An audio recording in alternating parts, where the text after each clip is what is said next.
Guys, welcome to Nila's kitchen. நம்ம இன்றைக்கி என்ன பார்க்க போகிறோம்னா சாம்பார் எப்படி செய்யலாம்னு பார்க்கலாம் வாங்க. அதுக்கு மஞ்சத்தூள் 1/4 ஸ்பூன் போட்டிருக்கேன் பாருங்க. இது கூடவே வரமிளகாத்தூள் 1 ஸ்பூன், குழம்புத்தூள் 1 ஸ்பூன், வரமிளகாத்தூள் 1 ஸ்பூன் போட்டுக்கிறேங்க.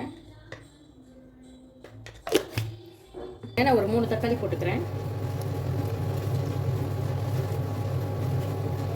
கொஞ்சமாக ஆயில் வச்சுக்கலாங்க. ஒரு 3 விசில் வச்சு எடுத்துக்கலாங்க. இப்போ ஒரு 4 பருப்பு போட்டுக்கலாம். வெள்ளைப்பூண்டு. சாம்பாருக்கு இப்போ ஆயில் நல்லா காஞ்சிருச்சு. கடுகு போட்டுக்கிறேன். கடுகு 1/2 ஸ்பூன், சீரகம் ஒரு 1/2 ஸ்பூன் போட்டுக்கோங்க. இப்போது நான் வந்து கறிவேப்பிலை, சின்ன வெங்காயம் ஒரு 10 வெங்காயத்தை எடுத்துக்கிறேன், போட்டுக்கிறேன். இது கூடவே கொஞ்சமாக பெருங்காயத்தூள் நல்லா வதக்கலாங்க. இது ஆயிலே நல்லா வதங்கட்டுங்க. பார்க்கலாம் பாருங்கள். ஆனியன் நல்லா வதங்கிடுச்சு. இப்போ நம்ம பருப்பில் போட்டுருந்தா தக்காளி எடுத்து இதில் போட்டுக்கலாம்.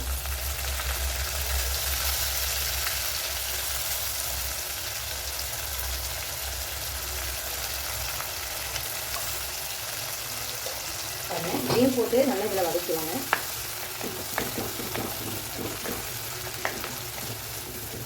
நல்லா வதக்கி இதோட பச்சை வாசல்லாம் போகணும், அதெல்லாம் வதக்கிக்கோங்க.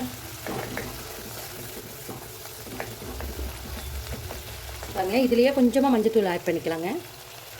ஒரு சிட்டிக்கு மட்டும் ஆட் பண்ணுங்க போதும்.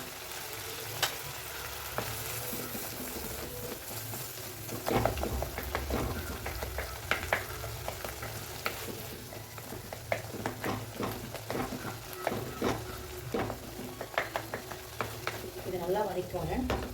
இப்போ கூட நான் கத்திரிக்காயும் முருங்கைக்காயும் எடுத்துக்கேங்க, போட்டுக்கிறேன்.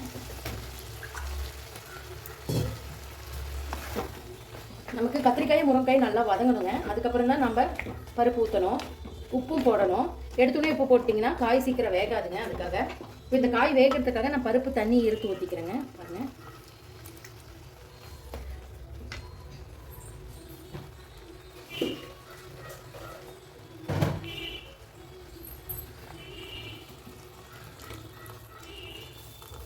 காய் நல்லா வேகட்டுங்க.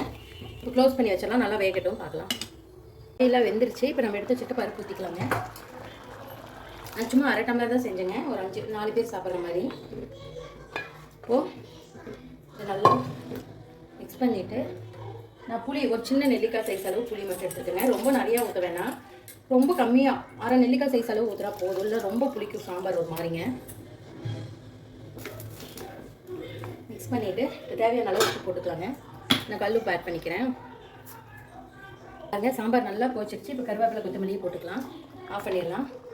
அவ்வளோதாங்க, சூப்பரான ஒரு சாம்பார் ரெடிங்க. கண்டிப்பாக நீங்களும் இந்த மாதிரி ட்ரை பண்ணி பாருங்கள். ட்ரை பண்ணி பார்த்து கமெண்ட் பண்ணுங்கள். இந்த வீடியோ பிடிச்சிருந்தா லைக் பண்ணுங்கள், ஷேர் பண்ணுங்கள், மறக்காமல் சப்ஸ்கிரைப் பண்ணுங்கள். Instagram page, Facebook page follow பண்ணிக்கோங்க. தேங்க்யூ ஸோ மச் ஃபார் வாட்சிங். ஒரு அருமையான சாம்பார் ரெடிங்க.